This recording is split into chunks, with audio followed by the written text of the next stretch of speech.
Hello. We're coming to the end of a Saturday, and I just thought I'd pick up one or two of these comments that you've made here on YouTube. One from John North, who says, "I fear that trust in all politicians is a thing of the past. I find myself uttering a curse on all of their houses." I think that would be, well, I understand why you're doing that, but I think it's a shame. Politics is about the ability to sit and calmly discuss things that we do not share, to discuss different points of view, and perhaps arrive at a conclusion, perhaps not, but in a civilized way. So, cives from the Latin word for citizen, and polis from the Greek word for city. It's about how we behave in an urban environment, in a city. It's how we converse with people with whom we don't share a natural background.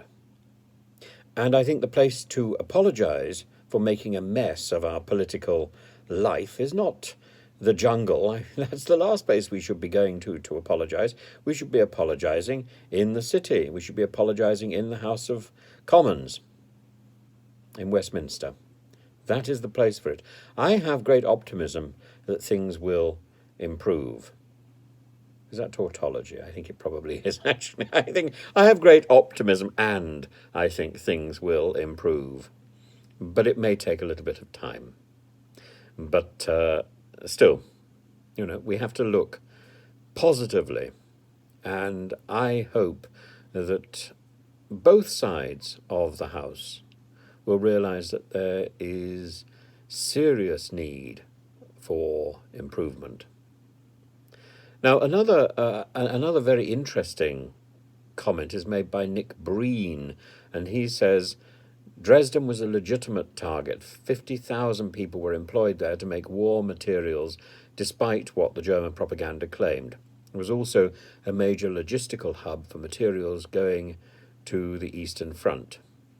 The city of Dresden did their own study into the raids in 2004, and so on.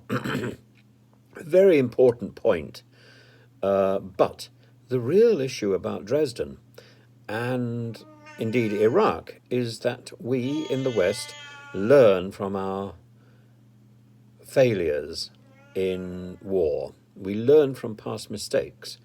And NATO has conducted a constant review of previous engagements. And indeed, it has invited Russia to contribute to that. So, for example, there have been Russian generals contributing to the NATO reviews into the war in Afghanistan, going all the way back to Russia, so that we can learn what doesn't work and what does work, so that the mistakes of the past, the war crimes, the accidents where civilians are hurt in the process of war can be avoided in the future. That's the aim. The aim is to learn from the past.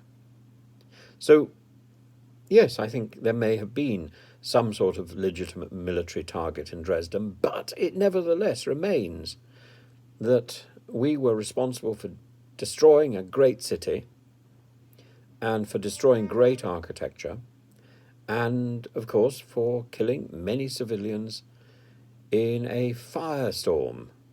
It's shocking.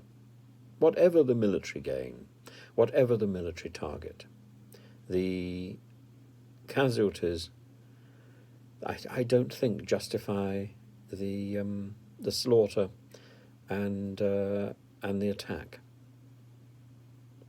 So, I think if we are to look at the present engagement in Ukraine, it is as if these discussions and these reviews into the past have never taken place at all. It is as if Mr. Putin has deliberately moved the clock back, not only to the 1980s, not only to the 1970s, but before, to the mid-1940s, or indeed even the 1930s.